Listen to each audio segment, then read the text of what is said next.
হতে যায়, মেজর করে যেটা সমস্যা থাকে জন্ম সার্টিফিকেটের সঙ্গে আধার কার্ডের বানানোর ভুল। মানে বেশিরভাগ ক্ষেত্রেই হয়তো ঠিক মতো সেটা দেখে না বা ঠিক মতো সেটা তত্ত্বাবধান করে না, যে বানানটা ভুল হয়ে গেছে, যা কারেকশন করে আছে।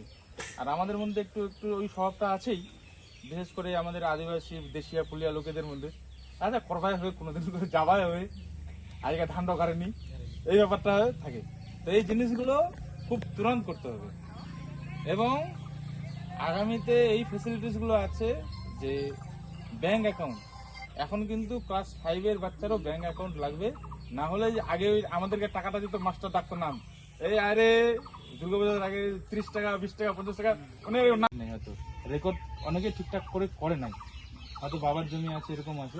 তো আপনারা আদিবাসী সমাজের যারা আছেন তাদের মধ্যে থেকে একটু আগ্রহ করবেন, আজকে আপনারা যেই ইয়েটা পাচ্ছেন, যাতে আগামী দিন আপনার সন্তানরা ওই অসুবিধা না ফিল করে। আপনাদেরকে একটু নিজেদেরকে উদ্যোগ নিয়ে এই ডকুমেন্টসগুলোকে ঠিক করতে হবে।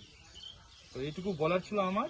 আর পরবর্তী বিষয়ে বাচ্চারা আগামীতে কি করে পড়াশোনা করবে, আমাদের ওখানে ভর্তির প্রসিডিউর কি আছে, আমাদের আশ্রম থেকে যে এই বিষয়গুলো দেখে উদয় ঘোষ, এই ভাইটা একটু ডিটেলসে বলবে। হস্টেলের ভেতরে হবে না, নিকটবর্তী যে সরকারি স্কুল আছে আমাদের, পুনরায় হোক বা যে কোনো জায়গায় হোক, নিকটবর্তী সরকারি স্কুলের থেকে বাচ্চাদের পড়াশোনাটা করানো হবে। বাচ্চারা শুধু হস্টেলের থেকে খাওয়া দাওয়া করে তাদের টিউশনটা পড়তে পারবে। কিন্তু যেই রেসিডেন্সিয়াল স্কুল যেটা আছে আমাদের আবাসিক বিদ্যালয়, সেখানে আমাদের আশ্রমের ভেতরে থেকেই ওই ভেতরেই স্কুলটা আছে, ওখানেই থেকে ওখানেই বাচ্চারা পড়াশোনা করার সুযোগটা পাবে।